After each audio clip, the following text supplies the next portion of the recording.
Millionaire CEO found a cleaning lady sleeping on the toilet and fell madly in love. Before we begin the story, leave a comment below and tell us where you're watching from.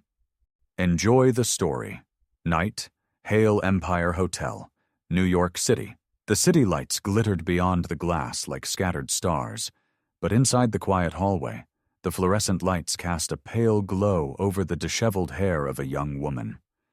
Emma Brooks, 29, wore a faded blue housekeeping uniform.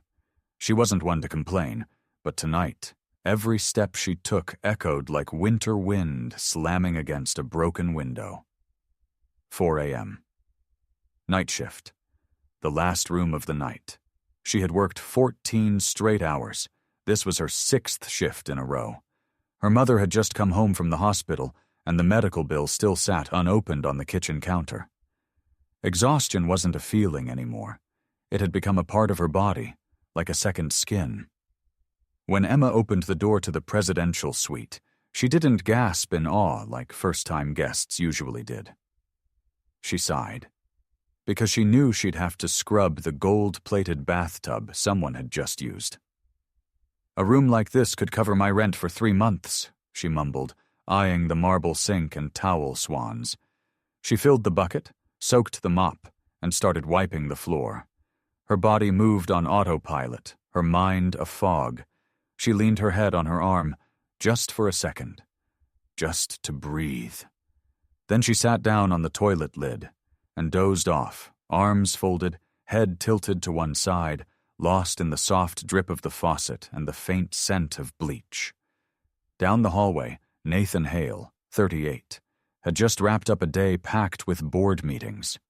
As the CEO of the Hale Empire Hotels, he was known for being calculated, disciplined, and ruthlessly punctual. But tonight, even Nathan was tired. Too many numbers, too many forced smiles, too much wine in glasses he never finished. He unlocked his presidential suite with a swipe of his keycard, stepped inside without turning on the lights, loosened his tie, and walked straight toward the bathroom. The door swung open, and then he stopped cold. There, asleep on the toilet seat lid, a woman, hair tousled, uniform wrinkled, face buried in her forearm. Nathan froze, blinking. Was this real? "What the hell?" he muttered, reaching for the light switch. The lights flicked on, and Emma jolted awake. Panic, disorientation. She stumbled to her feet, knocking over the bucket. Soapy water splashed across the pristine tiles. Emma looked around like a deer in headlights. I'm so sorry. I didn't mean to. I was so tired and..." Nathan narrowed his eyes, staring at the trembling young woman in front of him, blushing, disheveled, mortified. "You fell asleep? On my toilet?" he asked, tilting his head slightly. Emma swallowed, then nodded. "Just for a few minutes. I worked a double. I didn't mean to..." She trailed off, breathless. Nathan raised a hand, signaling her to stop. Silence. There they were. One, the head of a luxury hotel empire. The other, a janitor with water-soaked shoes and eyes full of shame. And then, Nathan laughed. A quiet, unexpected laugh. Not mocking, just human. Emma blinked. "Do you drink coffee?" he asked, like he'd just invited her to join him on another planet. That was the moment, the exact second when a mistake born from exhaustion cracked open something neither of them could have predicted. A door they never planned to walk through. Suddenly, was wide open. The sun was barely peeking over the skyline, casting a soft orange hue across the penthouse windows. The suite was silent, except for the faint hum of the espresso machine. Emma stood awkwardly near the kitchen island, arms crossed, eyes darting toward the exit. Her clothes were still damp from the cleaning supplies, and her pride hadn't fully recovered from the toilet seat incident. Nathan stood by the counter, sleeves rolled up, no tie. The ever-composed CEO now looked like a man running on 2 hours of sleep and a stubborn sense of curiosity. He handed her a white ceramic mug. No logo, no frills, just black coffee. Tell me what you think." Emma frowned. She hadn't expected this. She took the cup, sniffed, then pulled back slightly. "Over-roasted. Slightly burnt. Smells like someone panicked and dumped sugar in to fix it." Nathan's eyebrow lifted, just slightly. "You got all that from the smell?" She shrugged, cautious. "I've been around hotel coffee long enough. Yours is no different." A pause. Then a chuckle. "No one's ever said that to me, especially not here." Emma tried to smile, but her instinct screamed, "Get out before this gets weirder." "So, am I fired now?" Nathan shook his head. "Not yet. You just passed a test you didn't even know you were taking." He paced slowly, studying her. Emma hated that kind of stare, the kind that peeled layers without permission. "I've complained about the hotel's breakfast for months," he said. "They fix nothing. If you can sniff out what's wrong with coffee, maybe you can help me figure out what's wrong with the rest of the menu." She blinked. "You want me to fix your breakfast?" "I want you to tell me why it sucks." Emma laughed nervously. "I mop floors. I don't redesign menus." "As of this morning, maybe you do," Nathan replied. The table in front of Emma looked like a spread from a food magazine. Miniature croissants, artfully plated omelets, imported jams, 6 kinds of juice. Nathan leaned back in his chair, arms crossed. "Go ahead, taste. Be honest." Emma hesitated. She wasn't used to being served, let alone being asked her opinion. But hunger, curiosity, and some invisible nudge made her pick up the fork. The first bite of the omelet made her wince. "Acid's off, like too much lemon was used to cover something spoiled." Nathan nodded, taking mental notes. Next, she tasted a slice of toast. "Bread's not fresh. Yesterday's batch, maybe stored wrong. The crust's gone soft." "Juice," she sipped, eyes narrowed. "You mixed fresh squeezed with store-bought and added disappointment." Nathan choked on a laugh. Emma stared at him, unsure whether to keep going. But he wasn't laughing at her. He looked intrigued. Emma stood, holding the empty coffee mug like a weapon she didn't know how to use. Nathan followed behind. "Ever thought of working with food?" he asked. She frowned. "You mean, like, eating it?" "I mean identifying what's wrong. What could be better?" Emma shook her head. "It's not a skill. It's just something I notice." Nathan's voice lowered, calmer now, gentler. "It's called a palate. Most people don't have it." She didn't know what to say. Her brain told her to walk away, but something in her chest, a flicker of curiosity, of long-dormant ambition, made her stay rooted. "Tomorrow morning," Nathan said. "You're coming to the kitchen. We'll test ingredients. No pressure." Emma stared at him. "And if I say no?" Nathan gave a half smile. "Then I'll assume you're just scared of being right." Emma watched him turn the corner and disappear into the elevator.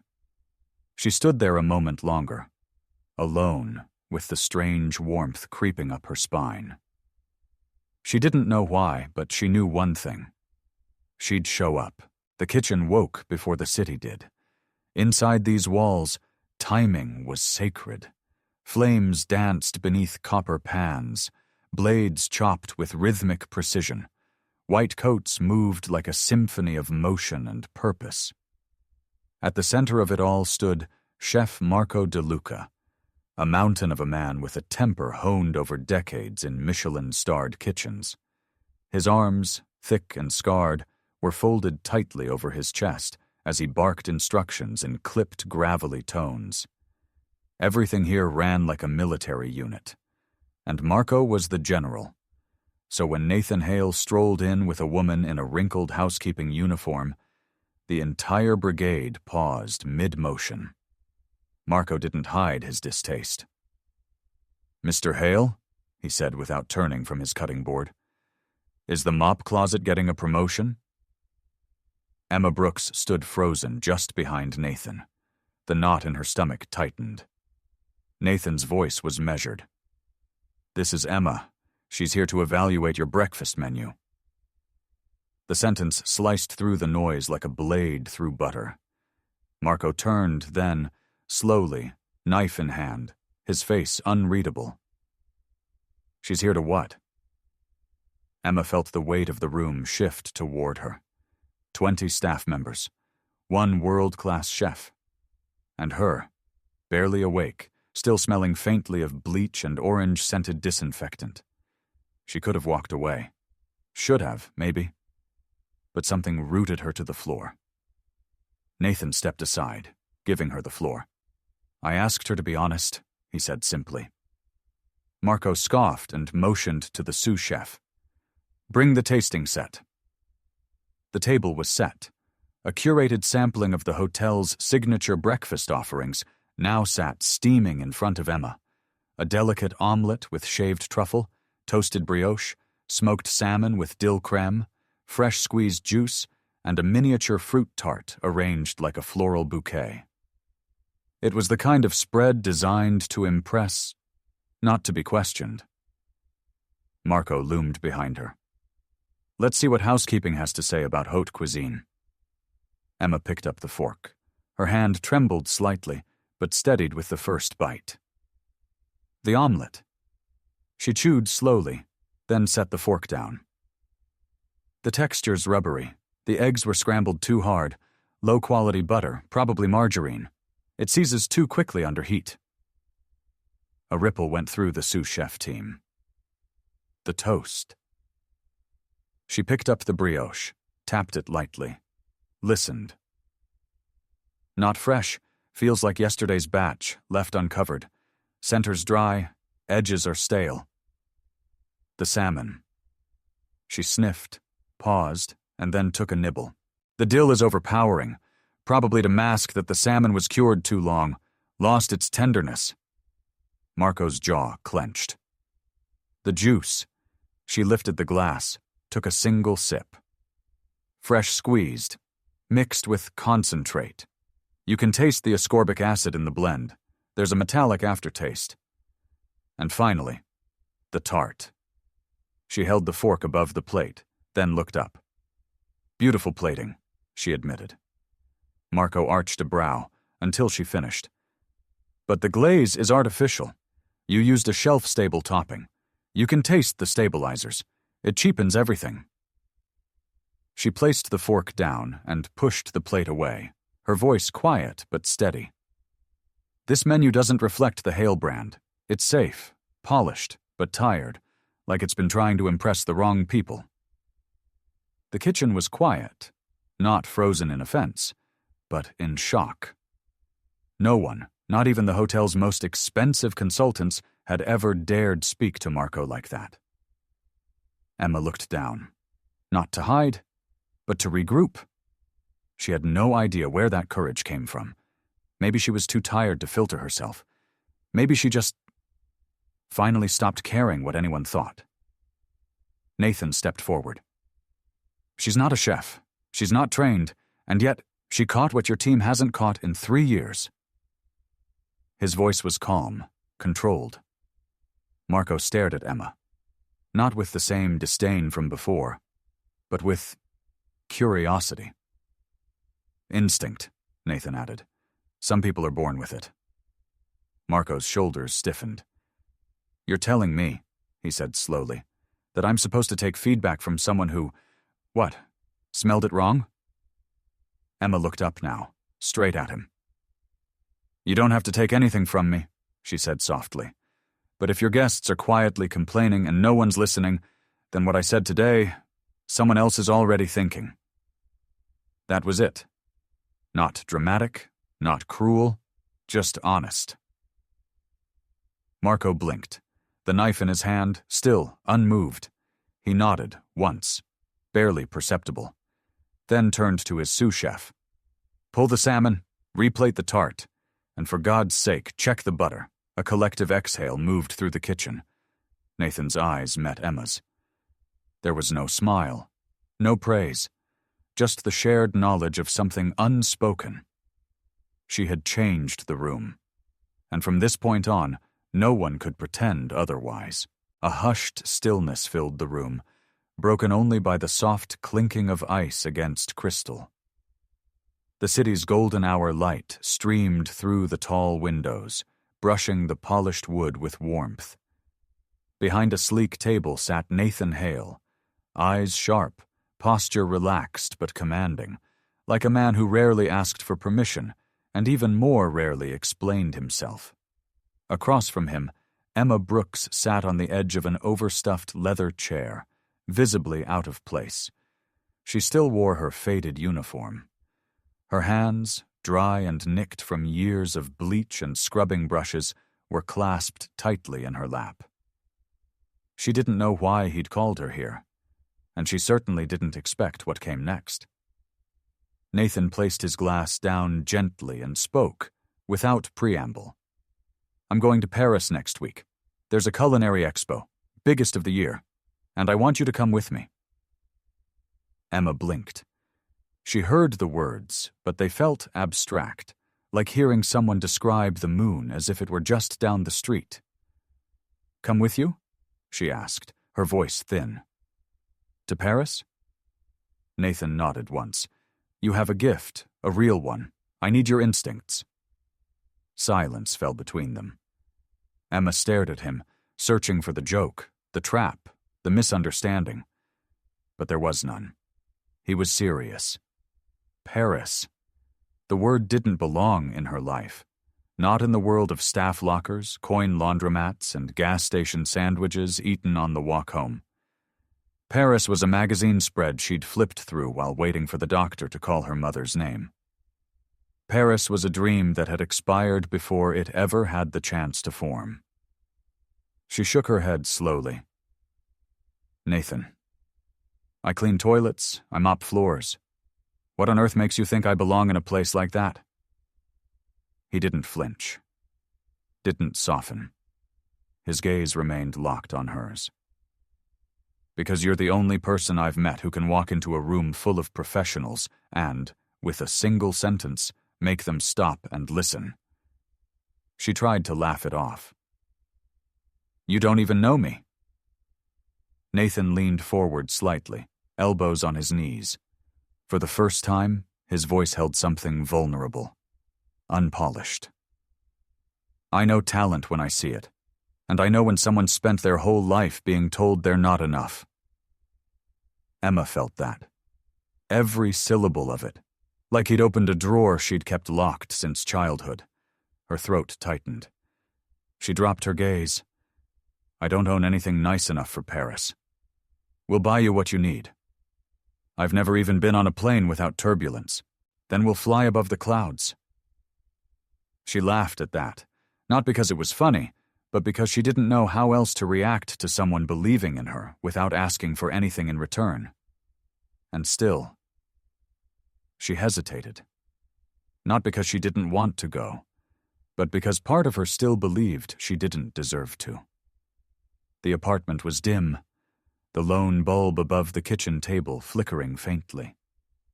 Emma stood barefoot on the cold floor, staring at her reflection in the bathroom mirror.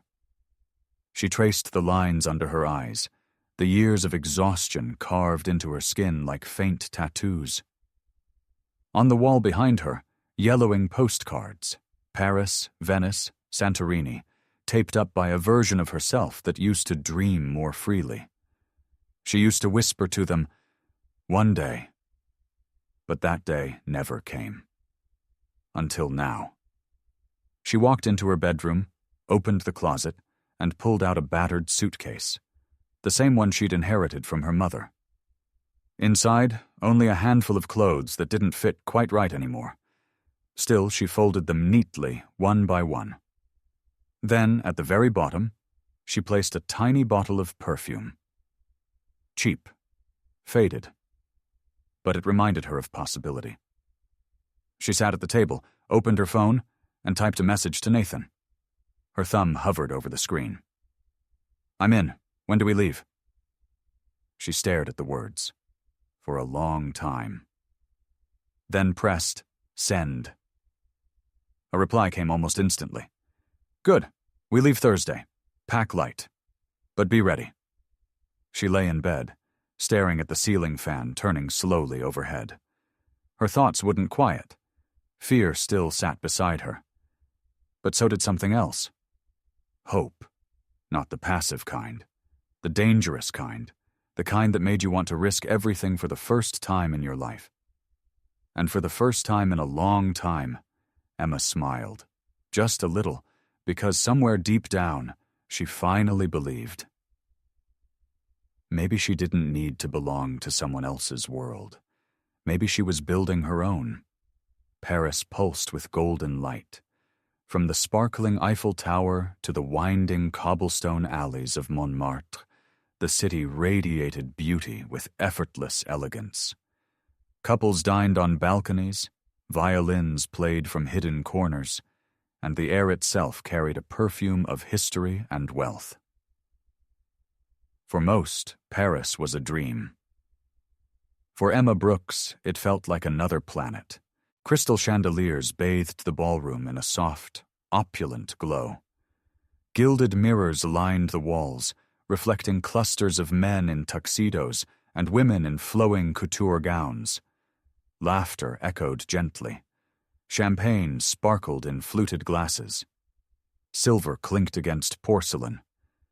Emma stood near the entrance, one step inside this glittering universe, and completely out of place.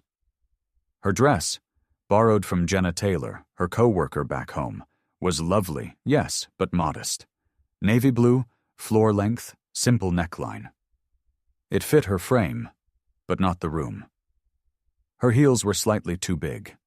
Her hair, done by herself in the mirror with trembling fingers, couldn't compete with the sculpted glamour of the women around her.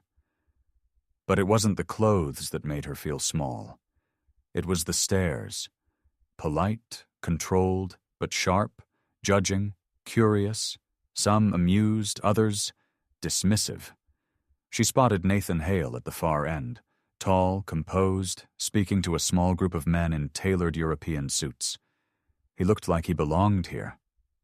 No, he looked like he ruled here. And then his eyes found hers across the room. Just a flicker. Just a moment. But it was enough. He excused himself politely and began walking toward her, each step parting the crowd like he'd done it 1,000 times before. Emma took a shallow breath, forcing her shoulders back. She could survive this. She had survived worse. Glad you made it, Nathan said, offering his arm. I almost turned around at the door, she admitted. His mouth twitched in a smile. That's how you know you're exactly where you're supposed to be. He led her deeper into the ballroom, past the curious glances, past the whispers. She kept her chin up, but her insides trembled. Every laugh felt like it was about her. Every sip of champagne someone else took felt like a test she was failing. And then she arrived. A hush fell over their corner of the room as a tall, statuesque woman approached, Victoria Langford. She moved like someone who had never once doubted her worth. Diamond earrings swayed gently against her jawline. Her satin gown clung to her frame like it was sewn on with pure arrogance. The air around her shifted with every step, colder, sharper, and her eyes, glacier blue, landed on Emma. Well, Victoria said, voice like silk hiding steel. So this is the famous palette. Emma offered a polite smile. You must be Victoria. I am. Victoria turned slightly to Nathan, brushing a hand over his lapel. We go way back. I've heard, Emma replied, calm. Victoria's eyes didn't blink. I heard you're the best toilet scrubber in New York. That must be a transferable skill. It wasn't loud, but it was loud enough. A few nearby guests chuckled into their glasses. Others simply watched, enjoying the show. Nathan tensed beside Emma, but before he could speak, she did, with a smile, gentle, controlled. Apparently it's good enough to sit beside him tonight. A pause, then a quiet ripple, not of laughter but of respect. Victoria's mouth twitched, just slightly. She nodded once, turned, and walked away. Emma's hand was still on Nathan's arm. He looked down at her, proud. "Remind me not to argue with you in public," she exhaled for the first time in what felt like hours. The evening blurred into conversations and introductions. Dishes came and went, each one more intricate than the last. Emma sampled delicacies she couldn't pronounce, and yet, somehow, she knew exactly what they were missing. One bite, one glance, one quietly murmured comment to Nathan. And every time, he listened. She noticed, so did everyone else. The luxury suite was quiet, too quiet. Outside, the rain whispered against the windows like a gentle warning. Paris twinkled in the distance, its lights blurred by raindrops. A city of dreams. But tonight, it didn't feel like hers. Emma stood in the center of the room, suitcase open, a soft cashmere sweater in her hands. She folded it slowly, as if the fabric might shatter under pressure. Her fingers moved methodically, but her mind was miles away. Back in New York, scrubbing tiles and saving every dollar for her mother's medication. Back to a life that made sense. She paused, stared at the suitcase, half-packed, half-empty, like her heart. Her reflection stared back from the window's darkened glass. A woman out of place, dressed in borrowed elegance, invited into rooms she never thought she'd enter. But now, with every whisper, every sideways glance, the doubt had taken root. Steam from her rushed shower still lingered, fogging the mirror. Emma wiped the glass with a towel and stared at herself again. Her face was weary, but not from exhaustion. It was the weariness that came from being seen, judged, and dismissed, all in the same breath. The phone in her hand buzzed lightly. She'd typed the message already. "Nathan, thank you. Truly. But this world isn't mine. I should go home." Her thumb hovered, and then pressed send. The silence that followed was crushing. 3 soft knocks. Emma froze, not firm, not urgent, just hesitant. She opened the door. Nathan Hale stood there, no suit, no power posture, just a man, hair damp from the rain, sleeves rolled up, jaw tense. He looked at her for a long beat, as if trying to memorize her face. "You were really going to leave without saying goodbye?" he asked, voice low, scratchy. Emma tried to steady her breath. She couldn't speak. "Was I that wrong about you?" He continued, his gaze fixed. "I thought you were brave.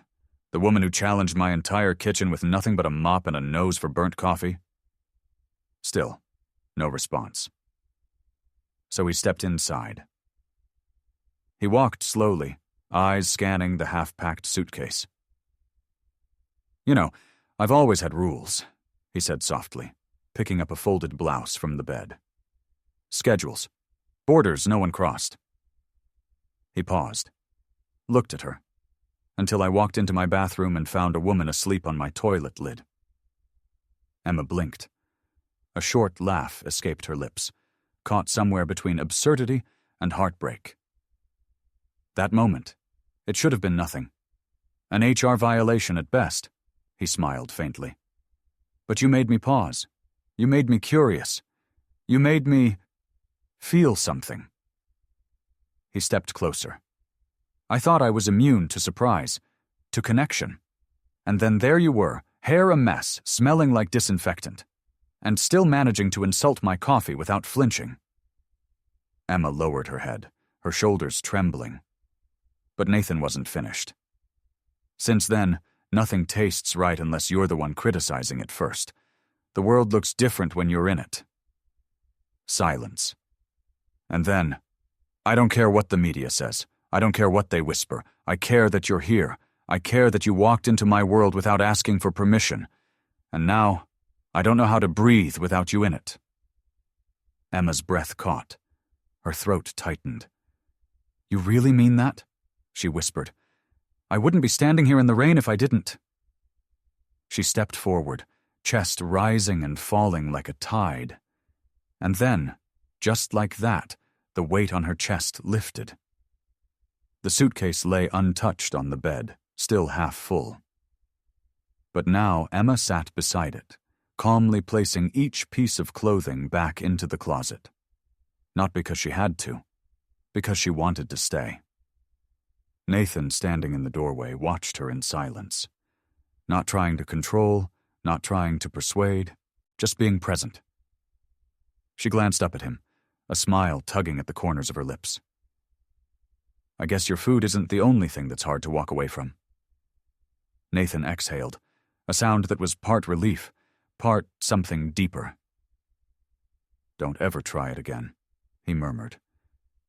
She didn't respond, but her presence was answer enough. The lobby buzzed with unease. Staff spoke in hushed voices. Guests peered over newspapers and smartphones, frowning as headlines glared back at them like scandalous neon signs. Maid to mistress? Insider claims CEO's new gourmet expert slept her way to Paris. The words were brutal. The article worse. A photo of Emma, caught mid-smile beside Nathan, was splashed across the gossip columns like a target. Unnamed sources. Rumors twisted into poison. Emma stood near the concierge desk, phone trembling in her hand. Her name, her face, was out there. Not for her skill, not for her talent, but as a punchline. Jenna appeared at her side, eyes wide with worry.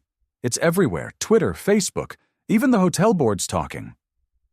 Emma didn't respond. Her chest felt hollow, her hands cold. Just then, Nathan strode in. No tie, no blazer, just fire in his eyes and a folded newspaper crushed in his grip. He walked straight to her. You okay? He asked. She nodded weakly.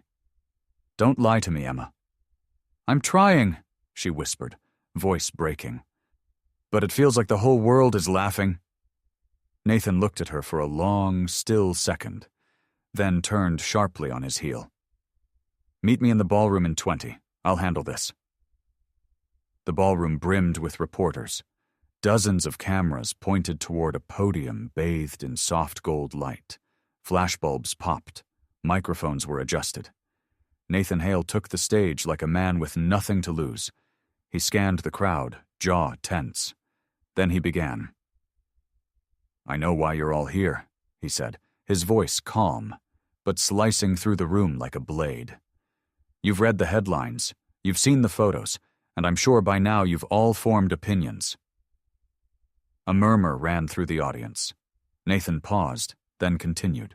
Slow, deliberate. So let me give you one more headline, one that's true. Emma Brooks didn't earn a place in my world because of a title, or a degree, or a relationship. He looked directly into the cameras now. The lights didn't make him blink. She earned it because she told the truth about a cup of burnt coffee no one else had the courage to fix. She saw what my top chefs missed. She spoke up when everyone else stayed silent. He took a step forward. She reminded me that credentials mean nothing if you can't taste honesty, that sometimes talent wears cleaning gloves, and that you don't need a fancy resume to have an extraordinary gift. The room was quiet now. Even the reporters stopped taking notes. So let's be clear. I love her. A collective gasp rippled through the crowd. Not because she fits some perfect mold, but because she doesn't, because she challenges me, because she changes me, because she's real and raw and human. He held up the newspaper, then tossed it onto the floor. And if any guest, investor, or tabloid thinks that makes her unworthy, feel free to check out of my hotel. Silence. Then, one clap, then another. Within seconds, the ballroom echoed with applause. Emma waited in the shadows, watching from behind the velvet curtain. Her eyes shimmered, Her hand still trembled, but her heart no longer did. Nathan emerged from the stage, his expression unreadable, until he saw her. "You didn't have to do that," she whispered, voice catching in her throat. He stepped closer. "Yes, I did. They'll come after you now." "Let them. I'm not the one who's afraid." Emma looked at him. Really looked at him. "Why me?" she asked. He smiled. Not the perfect corporate smile, but the kind that cracks at the edges. "Because you're the only one who ever told me the truth, and made me listen." And in that moment, surrounded by scandal, flashing bulbs, and whispered headlines, Emma Brooks stood taller than ever. Not because she was defended by a CEO, but because someone had finally seen her and said out loud that she mattered. The room, elegant yet understated, caught the golden hour like a secret. Sunlight poured in through the expansive windows, glinting off polished brass fixtures and dancing across the glossy surface of the long oak tasting table. The skyline of Manhattan loomed just beyond the glass, all speed and noise. But here, inside this room, silence held a kind of reverence. Emma Brooks stood at one end of the table, her posture calm, her eyes focused. Gone was the hesitation, the second guessing. Her linen apron bore a few stains from hours of refinement, but she wore it with the quiet pride of someone who no longer apologized for getting her hands dirty. Arrayed before her was a symphony of small, beautifully plated dishes, each one the result of months of experimentation. The kind of flavors that didn't just satisfy the tongue but whispered to memory. Childhood kitchens, second chances, late-night conversations, and quiet courage. Next to each plate were handwritten notes, some scratched quickly, others carefully scripted. These weren't written to impress. They were written because she couldn't help herself. At the far end of the room, Nathan Hale sat silently in a high-backed chair, legs crossed, chin resting on steepled fingers. His navy suit was immaculate, as always. But something was different now. The hard lines of his face had softened. He wasn't here to judge. He was here to honor. Nathan stood and approached slowly, something wooden in his hand. A box. Long. Slim. Crafted from deep walnut, the grain swirling like dark smoke across its surface. He stopped in front of her and placed it gently on the table between them. With a flick of his thumb, he opened the latch. Inside, nestled in dark velvet, were 6 small glass jars, each filled with a spice. No labels, only tiny silver numbers etched into their lids, 1 through 6. Emma's brows knit in quiet curiosity. Nathan's voice was low, steady. "These aren't for cooking." She looked up at him.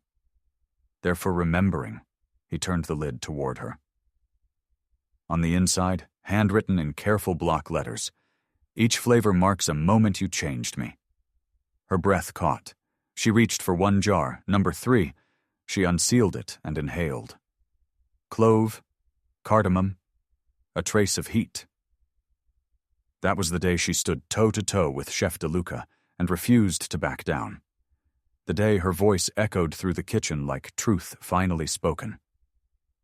She blinked hard, blinking back the sting of tears she didn't expect.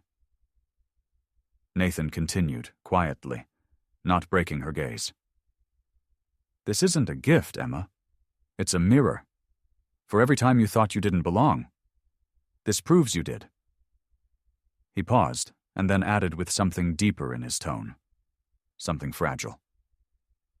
"You've taught me that expertise can come from instinct, that greatness doesn't always carry a title or a pedigree." He nodded toward the spread behind her. "I want you to lead Taste and Truth, culinary director, full control, build the team, rewrite the menu, no filter, no approvals, just your vision." Emma stared at him, stunned, but not by the offer, by how natural it felt to hear those words and believe them. For a moment, the room was silent, except for the hum of the city outside, and the quiet ticking of a distant wall clock. She didn't rush, didn't deflect. Instead, she gently set the spice jar back in its velvet cradle, closed the lid, and turned to face him fully. "I don't need the spotlight," she said simply. "I just want to serve something that reminds people who they are." Nathan's reply was barely more than a whisper. "You already have." Emma, in a sleek, modern test kitchen, guiding a team of chefs, her chefs, through a new dish.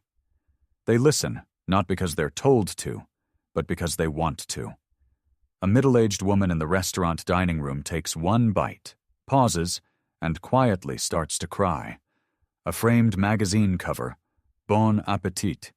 Headline, "From Housekeeper to Visionary, the woman who rewrote the recipe for success." Emma laughing with a young intern as they blindfold themselves in a spice recognition exercise. The wooden spice box, now displayed behind her desk in her minimalist office. The lid left open. Jar number 1, missing. A quiet, elegant symbol of the day this journey began, on the cold tile floor of a hotel bathroom. The sun dipped low over the Mediterranean, casting a golden trail of light across the gentle waves. The sea whispered against the shore, and a lone violinist stood barefoot in the sand, his bow gliding across the strings with aching tenderness. Emma Brooks stood at the edge of the water, the wind catching the hem of her pale blue dress, brushing it around her ankles like a soft caress. Her hair was pinned loosely, wisps dancing freely in the sea breeze. Behind her, a winding path of candles led from a small stone cottage nestled in the hillside down to the beach, flickering like stars fallen to earth. She turned, and there he was. Nathan Hale, the man who once lived by rules and routine, now standing with a small velvet box in hand, his polished shoes sinking slightly into the sand. But it wasn't the elegance of the moment that caught Emma's breath. It was his eyes. Steady, soft, vulnerable. He stepped forward, then dropped to one knee. "From the moment you fell asleep in my bathroom," Nathan began, a slight smile in his voice, "you've been breaking all my rules." Emma let out a breathy laugh, her eyes already brimming with tears. "I thought I had my life perfectly measured, every moment accounted for. And then you walked in and reminded me that the most beautiful things can't be controlled." He opened the box. Inside was a ring unlike any other, simple, elegant, with a sapphire stone set between 2 small diamonds. Not flashy, just real, like her. "So, Emma Brooks," he said, voice low but steady, "will you be the one exception I never want to live without?" There was a long, suspended moment, the kind where the world seems to hold its breath. Then Emma nodded, tears rolling down her cheeks as she laughed through a whisper. "Yes. 1,000 times, yes." He stood, slipped the ring onto her finger, and they kissed, slowly, gently, like 2 people who had finally come home. No grand cathedral, no press, no fanfare, just a circle of close friends, the soft crash of waves, and the blush of twilight painting the sky in shades of lavender and rose. Emma walked down a path lined with driftwood and white petals, barefoot, hand in hand with her best friend Jenna. Her dress was made of silk and memory, elegant in its simplicity. Nathan waited beneath a hand-carved arch of olive branches and sea lilies, eyes never leaving hers. They spoke no vows from a script, only their own words. "You made me believe in second chances," Emma said. "You taught me what love looks like when it's quiet," Nathan replied. Their guests didn't cry because of spectacle, but because it was real, honest, sacred in its imperfection.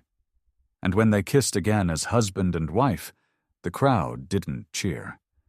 They exhaled, as if the universe had just made sense again. The light in the room was soft, gentle enough to feel like a whisper. It streamed through sheer curtains, casting golden threads across the wooden floors and catching in Emma's hair as she stood barefoot in the hallway, one hand resting lightly against the doorframe. In her other hand, she held a small plastic stick. 2 lines. Not bold, not screaming, just quietly there. Unmistakable. Her fingers trembled, but her expression was calm, almost reverent, the kind of stillness that comes after surviving many storms, after proving to yourself that the worst days no longer define you. She didn't cry. She smiled. Nathan Hale, once the embodiment of composure and guarded precision, sat on the edge of their bed in a worn cotton t-shirt, scrolling through morning news headlines on his phone. His eyes were sharp, his posture familiar. But when Emma stepped in, everything in him softened before he even looked up. She said nothing. Just held out the test. He froze. His eyes dropped to the tiny object, then lifted back to hers. Seconds passed in silence. Then, Nathan stood slowly. Without a word, he took the test from her hand, stared at it, then at her. And suddenly he let out a breath that sounded more like a prayer than relief. Then, he pulled her close. Tight. Like he'd been holding his breath for years and only now remembered how to exhale. "I used to think I'd never want children," he murmured against her hair. "Now I count the seconds until I get to be someone's father, because it's you who'll be their mother." Emma's arms wrapped around him, anchoring him in a way that titles, fortune, and legacy never could. The two stood by the tall window, sunlight bathing them in warmth. Outside, life moved on.